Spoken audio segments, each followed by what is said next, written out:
السلام علیکم ناظرین، آپ کو اپنے چینل میں خوش آمدید کہتے ہیں۔ اے دل ڈرامے کی بات کریں گے جس میں کہ 3 ٹریک جو ہیں وہ ایک ساتھ چل رہے ہیں، جس میں ایک تو روحام اور ملیحہ کی کہانی ہے جن کی شادی ہو چکی ہے، اور ایک طرف ثنا ہے اور کبیر کی کہانی ہے، ان کی بھی شادی دکھائی جا رہی ہے، اور ایک طرف تیسرا ٹریک جو ہے وہ معید کا ٹریک ہے جو کہ ایک ناکام عاشق کی کہانی ہے۔ تو سب سے پہلے بات کرتے ہیں روحام کی اور ملیحہ کی کہانی کی، جو کہ ملیحہ کی والدہ کی ڈیتھ کے بعد وہ اپنے سسرال میں چلی گئی ہے،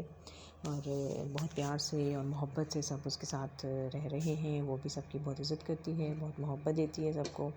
اور جب وہ اپنی ساس کو آنٹی کہہ کر مخاطب کرتی ہیں تو وہ کہتی ہیں کہ مجھے خوشی ہوگی اگر تم مجھے امی کہا کرو، اور میں دعویٰ تو نہیں کرتی لیکن یہ کہ میں کوشش کروں گی کہ میں تمہیں ماں کی کمی محسوس نہ ہونے دوں، اور اگر کبھی تمہیں ایسا کچھ لگے میری طرف سے کوئی زیادتی ہو رہی ہے یا کچھ تو تم درگزر کر دینا۔ جس کے جواب میں وہ کہتی ہے کہ ملیحہ کہتی ہے کہ میں تو بڑی خوش قسمت لڑکی ہوں کہ مجھے دوسری ماں مل گئی ہے، اور اس طرح سے وہ ایک بڑا پرسکون فیملی جو ہے وہ دکھائی گئی ہے، اور بڑے اچھے انداز میں سب رہ رہے ہیں۔ لیکن ان کی پرسکون زندگی میں طوفان جو ہے وہ آنے والا ہے، اور اس طوفان کی دستک دے دی ہے معید نے، جو کہ ملیحہ سے ملنے کے لیے اس کے گھر آتا ہے، لیکن دروازہ بند ہے اور گھر لاک ہے، تو وہ بڑا حیران ہوتا ہے کہ وہ کہاں چلی گئی ہے، اور پھر وہ ایک پڑوسی سے پوچھتا ہے تو وہ کہتے ہیں کہ ہو سکتا ہے اپنے کسی رشتہ دار کے گھر چلے گئے ہوں، تو اس کو بڑی حیرت ہوتی ہے۔ وہ اپنے دوست سے کہتا ہے کہ میں 5 سال سے جانتا ہوں ملیحہ کو، اس کا تو ان کا کوئی رشتہ دار نہیں تھا، تو وہ کہاں جا سکتی ہے، اور اس پر ابھی تک یہ حقیقت واضح نہیں ہے کہ ملیحہ کی شادی ہو گئی ہے۔ اور ادھر دوسری طرف جب یہ لوگ واپس اپنے گھر آ جاتے ہیں تو روحام کو اپنی کچھ فائلز کی ضرورت پڑتی ہے جو کہ غلطی سے ملیحہ اپنی امی کے گھر چھوڑ آئی ہے، تو وہ اس کو کہتا ہے کہ ٹھیک ہے تم ابو کے ساتھ گھر چلی جاؤ، وہ چیزیں لے لو اور میں واپسی پہ تمہیں وہاں سے پک کر لوں گا۔ اور یہاں سے ہی اس طوفان کا آغاز ہو گیا، جب وہ گھر اپنے لے کے جاتی ہے اور چیزیں وغیرہ سمیٹتی ہے۔ اس کے سسر جو ہیں وہ اس کو چھوڑ کر واپس چلے جاتے ہیں، اور معید جو ہے جو کہ اس چیز کی اس کو حیرت ہے کہ ملیحہ کہاں غائب ہو گئی ہے، تو وہ بار بار اس کے گھر کے چکر لگاتا ہے اور وہ پھر آ جاتا ہے، تو اس بار چونکہ ملیحہ گھر پر ہے تو وہ دروازہ کھولتی ہے اور اس کو دیکھ کر حیران ہو جاتی ہے،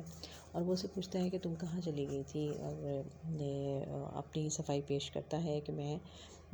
تو وہاں جیل میں بند تھا اور میں اس وجہ سے میں تمہیں یاد کرتا رہا، اور میری کوئی غلطی نہیں ہے اگر اتنا وقت گزر گیا ہے تم سے رابطہ نہیں ہو سکا۔ اس کے جواب میں وہ کہتی ہے کہ اب میرا تم سے کوئی تعلق نہیں ہے، اس لیے کہ میری شادی ہو چکی ہے اور اب تم میری زندگی سے جا چکے ہو، اور اب تمہیں مجھے دوبارہ نظر نہ آنا۔ جس پہ وہ یہ بات برداشت نہیں کر پاتا اور وہ زبردستی اندر آ جاتا ہے اور اس کا ہاتھ پکڑ لیتا ہے، اور اسے کہتا ہے کہ یہ تم مذاق کر رہی ہو، تم مجھے تکلیف دینے کی کوشش کر رہی ہو، میں جانتا ہوں ایسا نہیں ہو سکتا، تم میرے علاوہ کسی اور سے شادی نہیں کر سکتی۔ اور یہ ایسا موقع ہے کہ جہاں پر جب وہ بار بار اس کو زبردستی سختی سے کہتی ہے کہ تم میرا ہاتھ چھوڑ دو اور تم یہاں سے چلے جاؤ، اور اسی اثنا میں چونکہ دروازہ کھلا ہے اور روحام وہاں آ جاتا ہے، اور جب وہ دیکھتا ہے کہ کوئی ایک اجنبی لڑکا ہے جو کہ اس کی بیوی کو تنگ کر رہا ہے تو اس کو بڑا غصہ آتا ہے، وہ غصے میں اس کو کہتا ہے کہ چھوڑ دو ہاتھ اس کا، تو وہ کہتا ہے کہ تم کون ہو، تو روحام کہتا ہے کہ میں اس کا شوہر ہوں، تو کہتا ہے اچھا تم ہو جو ہمارے درمیان آئے ہو، ہم دونوں تو ایک سے محبت کرتے تھے اور تمہاری وجہ سے ہماری شادی نہیں ہو سکی۔ اب یہ سن کر روحام کو بہت دھچکا سا لگتا ہے، اور وہ ملیحہ سے پوچھتا ہے، اب ملیحہ جو ہے وہ اس کو کچھ سمجھ نہیں آتی کہ وہ ہاں کہے یا نہ کہے، اور اس کی خاموشی جو ہے وہ بہت کچھ بتا دیتی ہے روحام کو، اور وہ جو اس کے لیے پھول کا گلدستہ لاتا ہے وہ وہیں اس کے پاؤں میں پھینک کے اندر چلا جاتا ہے، اور ملیحہ اس کے پیچھے بھاگتی ہے اور اس کو بار بار اس کو کہتی ہے کہ میری بات سن لو، میری بات بتائے۔ وہ کہتا ہے کہ نہیں، مجھے کچھ نہیں سننا ہے، اور میں نے شادی کے شروع میں ہی کہا تھا، جب میں نے اپنی ہر بات تم سے شیئر کرتی تھی تو میں نے تم سے کہا تھا کہ مجھ سے جھوٹ کبھی مت بولنا۔ تو وہ کہتی ہے کہ ہاں مجھ سے غلطی ہوئی ہے، میں نے بہت دفعہ کوشش کی تھی کہ میں تمہیں یہ ساری بات بتا دوں، لیکن میری ہمت نہیں ہوئی اور میں نہیں کر سکی۔ لیکن روحام جو ہے وہ اب اس کو یہ بات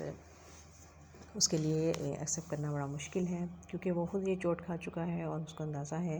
کہ اگر آپ کسی اور سے محبت کرتے ہیں تو آپ کے لیے دوبارہ سے ایڈجسٹ ہونا یا کتنا مشکل کام ہوتا ہے۔ اور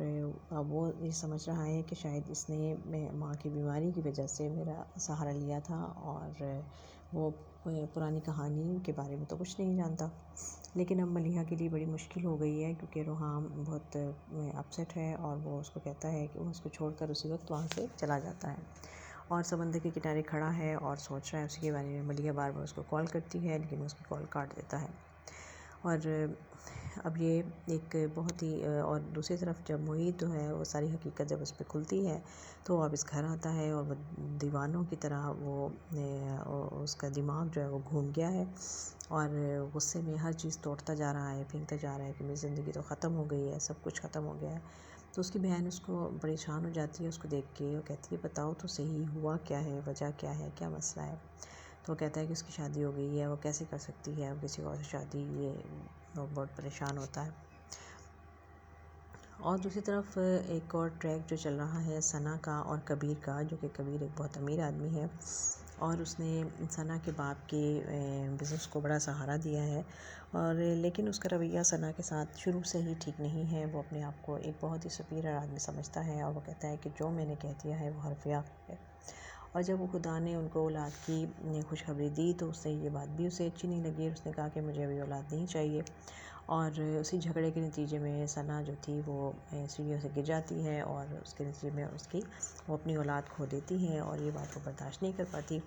اور لیکن اس کے ماں باپ جو ہیں وہ کبیر کے خلاف کچھ بھی سننے کو تیار نہیں ہے، کیونکہ کبیر کا رویہ ان کے ساتھ بہت اچھا ہے۔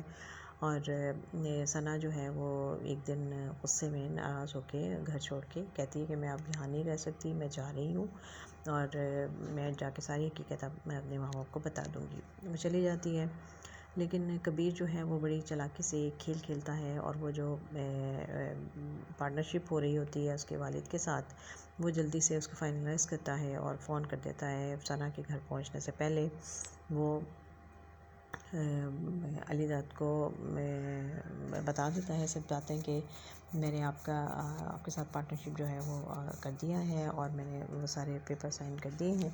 اور ساتھ ہی بڑے نارمل انداز میں کہتا ہے کہ ثنا شاید مجھ سے ناراض ہو گئی ہے اور وہ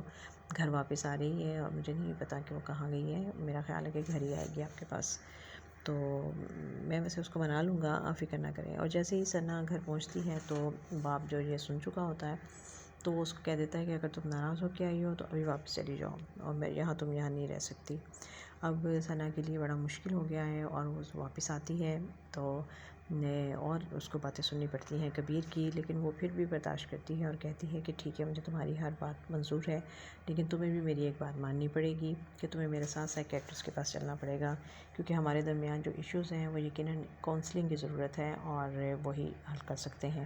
جس پہ کبیر کو بڑا غصہ آتا ہے، اور وہ کہتا ہے کہ میں نے ہمیشہ اپنا ہر مسئلہ خود حل کیا ہے، اور آئندہ بھی اپنے مسئلے خود حل کروں گا، تمہیں یہ کچھ کرنے کی ضرورت نہیں ہے۔ دیکھتے رہیے یہ خوبصورت ڈرامہ جس کا نام ہے اے دل۔